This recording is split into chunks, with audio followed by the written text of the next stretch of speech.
Hey Pastor, hey board member, great to have you back on this module on the nuts and bolts of a good board meeting. In this particular episode, we're going to talk about documentation and approvals. Now I know to some that doesn't sound all that exciting, but the reality is this is an important role that the board plays in maintaining the records of the church.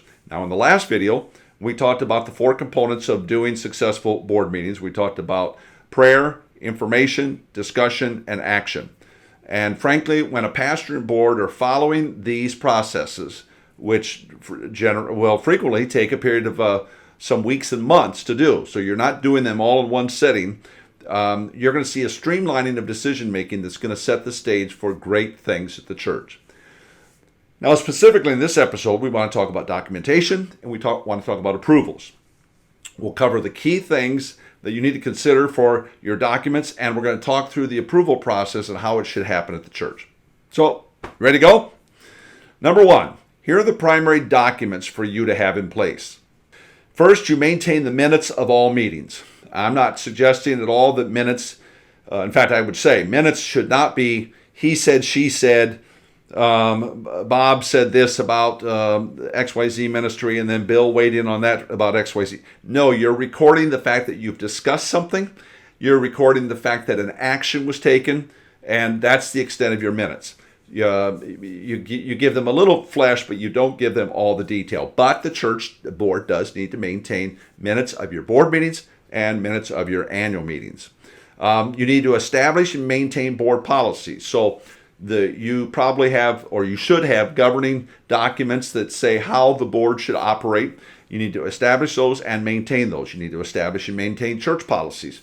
Frequently, churches will have policies on the use of their facility and how the ministries are to function and so on and so on. Now, I do want to caution you here. Don't make a policy manual that's that thick. If you have a choice between that thick or that thick, you want to go with that thick. You want to touch items, but you don't want to so overkill it that you box yourself in. If I see a church with a policy manual this big, that means they've written a policy to react to something that happened in the past, and they've reacted to everything, and ultimately they bind the church up and the church ministries are not able to move forward. So you need to have your church policies, but don't make them so extensive they box you in. Maintain your financial records. Your budgets, your projections, your expenditures, your income, your debt, all these things need to be a part of the records of the church. Maintain your bylaws. I would recommend you review your bylaws annually. It doesn't mean you have to change them annually, but review them. Make sure they're staying up with what the church is doing, because as the church grows, the bylaws need to change, the bylaws need to shift. Otherwise, you will find yourself with a larger church with small church bylaws, and you're not going to be able to be effective moving forward. Next, you need to maintain records of capital facilities and projections for additions and improvements. And this is what I mean by that. You need to pay attention to life expectancy of major items. So your air conditioning, your roof, your parking lot, and so on. Somebody says, "Man, the roof's worn. Got holes in. Well, when did we put that roof on? We put that roof on 20 years ago. Oh, well, maybe you're going to need to plan for the replacement of that roof. So just plan ahead, and if you'll do it in your documentation, then when it comes to budget time, you can project that, next year we're going to need to replace that roof, or 2 years from now we're probably going to need to do the AC, that kind of thing. You'll help yourself if you document that, the financial pieces of it properly. And then the last piece I want to mention is, in terms of documentation, is you need to create and maintain job or ministry descriptions. Now, again, you don't want to make those so detailed that you box yourself in, but you want to have general written expectations for what paid employees and what key volunteers are supposed to do at the church. So there's your review on the primary documents that the church needs to maintain in order to have good records. Number two, let's talk about approvals.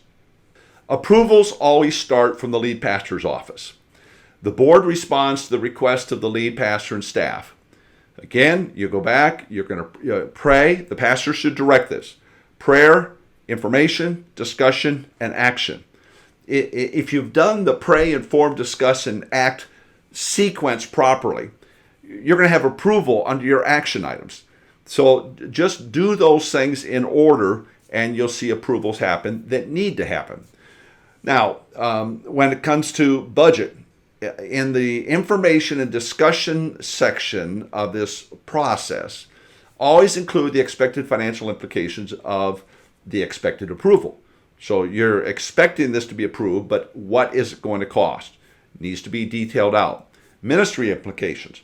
How does this interface with the existing ministry, something you might be proposing? And mission. The board, as we talked in the first module, you are intent on maintaining and protecting mission. How does what we're doing fit in with vision and mission? So, what's our takeaway on these two things? Spirit-attuned lead pastors and board members pay attention to documentation and approvals. They really do. They dot I's and they cross T's. Doesn't always sound real exciting, but that's exactly what needs to be done. Well-ordered churches create, maintain, and grow all documents and thoroughly record all of those documents. The best churches take the approval process very seriously. I pray that your board and the church itself will be diligent beyond measure in all your documentation and approvals. You'll be glad you did. God will honor you for it, and it'll set the stage for great things at the church. Hope you enjoyed this episode.